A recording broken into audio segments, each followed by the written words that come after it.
So Ramadan is here and you're excited because it's in few days and you can't wait to start doing some ibaadah in Ramadan. The question I have for you is, are you really prepared for Ramadan? Assalamu alaikum wa rahmatullahi wa barakatuh. You are welcome to my channel. In this space, I talk about everything Islam and personal development so you can fulfill the truest and highest expression of yourself.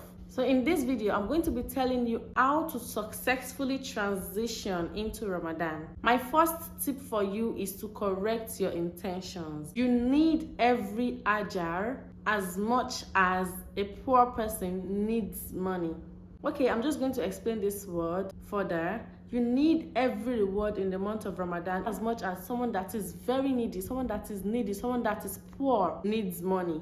We all know Shaitan is locked in the month of Ramadan and we are expected to increase in our ibaadah as we gain more reward in the month of Ramadan. That is one of the blessings of Ramadan. So I want you to shift your mindset from, oh, how will I cope with the hunger, with the test, with the stress that comes with fasting while going to work, while schooling, doing your own chores and all that. Shift your mindset from that to, I need to strive for every single reward in the month of Ramadan. Try with all your strength so that you can get a lot of ajar in the month of Ramadan. The second tip for you is get your tongue moving now. All the tips I will be giving you today are what you should start implementing now so that you can transition successfully into Ramadan.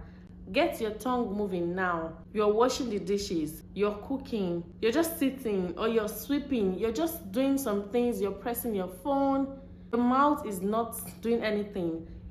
It won't hurt if you get your mouth, your tongue moving. Start saying dhikr, start supplicating, start saying the names of Allah. There are two dua that is light on the tongue but heavy on the scale. It is Subhanallah or bihamdi, Subhanallah al-Azim. When you say this 100 times, your sins will be forgiven, even if it were as much as the foam of a sea. And also when you say La ilaha illallah wahdahu la sharika lah, lahul mulku wa lahul hamd wa huwa ala kulli shay'in qadir 100 times, you get the same reward as manumitting 10 slaves in Islam, and 100 good deeds will be written in your account. And that is not all. There will also be a shield for you against Shaitan and its trick and its everything throughout the day. And it doesn't even take long to finish saying this dua. When I calculated the time I used in saying La ilaha illallah wahdahu la sharika lah, lahul mulku wa lahul hamd wa huwa ala kulli shay'in qadir 100, it was only 16 to 18 minutes only. So this thing does not take time. Start to get your tongue moving. You get rewarded now, and most especially what you do now will determine what you will do in the month of Ramadan. My third tip is for the women and will be very useful for the ladies is go for grocery shopping. Okay, you want to buy things. You need to buy, just go for everything. Just shop in bulk. If you're the type that do buy things, little by little, little by little, this is a time for you to go for, bulk shopping. Just buy everything at once, have it in your home. You can even cook. You can cook in bulk, like you cook a very large amount of soup or stew, then you place it in the freezer. Then when it's time for your sahur or your iftar, you can just boil rice or make swallow, and it will even make job more easier for you. It will make everything more easier for you. Have more time for your ibaadah. Not that you'll be in the kitchen for 3 hours, 4 hours while you are fasting. That can be stressful. So you meal prep, that's the word. You meal prep your meal, place them in the freezer. So that's it. The fourth tip I have for you is to sweep your phone. What do I mean by that? Most of us, we probably have some movies we have downloaded on our phone, probably from Netflix, from YouTube. We have this movie, we have this list that we just haven't had time to watch. Please do not make a mistake of binge watching all through Ramadan. Some people will start downloading movie now because they know they are going to get tired in Ramadan and they will just prefer watching. Like they just continue watching movie from morning till night. Subhanallah. If you have any kind of movie on your phone, just delete it. Delete everything now. If you have this application that whenever you see this application, you must click on it and watch movie, just delete the application for the time being. Delete it, then after Ramadan, you can just download the application back. We do not want anything that will cause distraction to you. And also Instagram, this Instagram of a thing, some people might be on Instagram for 3 hours, 4 hours, especially content creator. We can just go to YouTube. Okay, let me just see what's happening. Let me just see what people in my niche are doing. Let me just go to get some ideas on Instagram. Then the moment you get into Instagram application, you just check the time and you see that you spent like 2 hours on Instagram. So to avoid this, Instagram has a feature that reminds you every 10 minutes to take a break from Instagram.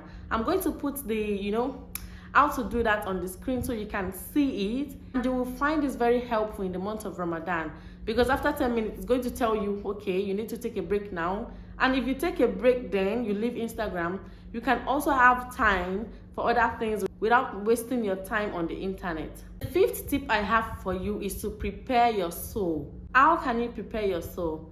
Number 1 is to pray on time. Whenever you hear the adhan, immediately stand up and go and observe your salah. Another way to prepare your soul is to beautify your salah. How can you beautify your salah?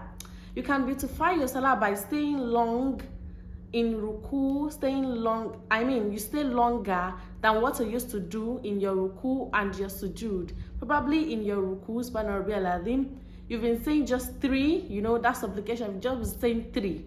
Then this time around, beautify your salah by saying 7. And by the way, it should be in odd number, with it. So it's either 3, 5, 7, 9, 11, like that. So increase the number of supplication you are saying in your ruku and your sujood. Another way to prepare your soul is to increase in more adhkar. In your salah, even in your salah, we have lots and series of supplications to say in your salah that you might have never heard of it in that your salah. In the last tashahhud, there are lots of dua you can say in your tashahhud. So try to learn more about the supplications to say on your salah, so that you can beautify your salah, and this will purify your soul. And this is preparing your soul towards Ramadan. Another way to prepare your soul towards Ramadan is to recite the Quran and pray extra nawafil.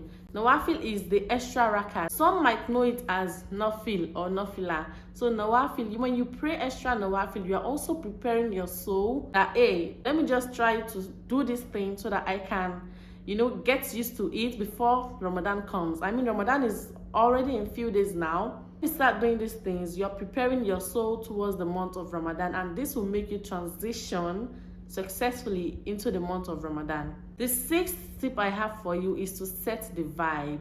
It's no news to us that Ramadan comes with this pure vibe, these holy vibes. You will know we're in the month of Ramadan. So you can also set the vibe by just getting all these Ramadan decorations, just to let your kids know that something is really happening, just to let the environment, even you, because when you see this thing every day, you're going to know, Ramadan is coming, and that will make you happy. Another way you can set the vibe towards Ramadan is to start playing Al-Quran in your home. You have your phone, you have your laptops, you have your television. Start playing Quran.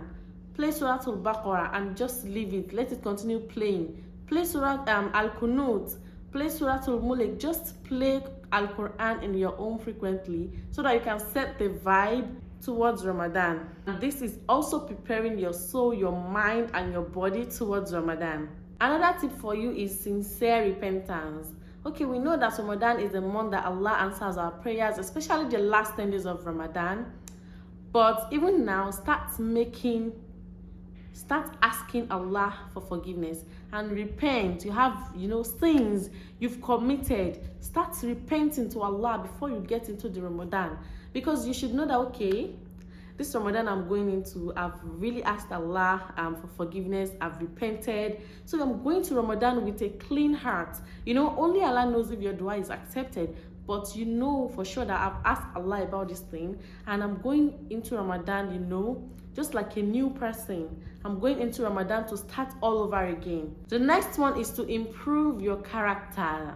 Ramadan is coming. You should have good character, say good words, good attitude, be kind to people in Ramadan, give charity. Start to improve your character from now on, because what you do now will follow you follow you like this into the month of Ramadan. If you're used to bad words, speaking bad words, start cautioning yourself. If that's the correct English, start to caution yourself about all these things. If you're the one that beats your children like mercilessly, any little thing, start to caution yourself against all this bad character, bad attitude, so that you don't get into Ramadan with this kind of character or attitude. Another one is to eat healthy and moderately. If you are thinking that, okay, in Ramadan is coming, let me eat now, let me eat, you're only deceiving yourself. You're deceiving yourself that way, because if you're eating much than your body wants, you're eating much more than your body wants, I don't see the point. Your body is not going to store the food. It's only going to turn into excess fat in your body. So you have to start eating healthy towards the month of Ramadan. You can start omitting your lunch. Ramadan, we eat twice daily, right? Sahur and the iftar. You can start to, reduce the time you eat your lunch, or you can start to, just have small food, eat moderately, because that will prepare your body towards the month of Ramadan. And the last one is make a list of dua. A list of dua. I know. Allah says, Inna Allah ya'lam ghayba samawati wal ardu wallahu basirun bima ta'malun. Allah says, indeed, He is aware of the unknown, of the unseen, of the heavens and the earth, for Allah is all seeing and knows of what you do. Allah is the one that created you. He knows of your intention. Even He knows you more than you know yourself. So no matter what secret you have, deepest secret you have inside you, Allah knows everything. Allah is aware of it. You cannot deceive Allah. That's just it. But also, He said ask. We should open our mouth and ask. For instance, your parents knows you are in need of a phone, right? Probably your phone is, faulty, and you didn't ask them. Some parents will not even bother to get you. You really need to ask. Open your mouth and ask them. Then start to beg. Then start to pressurize them before they can get it for you. I'm not saying that's the case here, but I'm just saying you should open your mouth and ask Allah. Don't just say that, okay, Allah knows everything I want, then He's going to do it for me. Ask Allah so that Allah can give it to you. And also, why I said you should make a list is that sometimes when I'm doing tahajjud, then I have some dua I want to make. Then after my tahajjud, probably during the day, I just remember that, subhanallah, I did not ask Allah for this dua. I have this particular dua or series of dua that I did not remember to ask Allah. So having a list, writing them down and placing them in front of you, when it's time to make dua, you just place it. You just check it, okay, this one, ask Allah. You check it and ask Allah, check it and ask Allah. You get what I'm saying? So that you do not forget the important things you want to ask Allah. Then when Ramadan leaves, subhanallah, I did not even mention this thing throughout the month of Ramadan. No, make your list now, your dua list. Allah subhanahu wa ta'ala accept our Ramadan as an act of ibadah. So till I see you in my next video, Assalamu alaikum wa rahmatullahi wa barakatuh.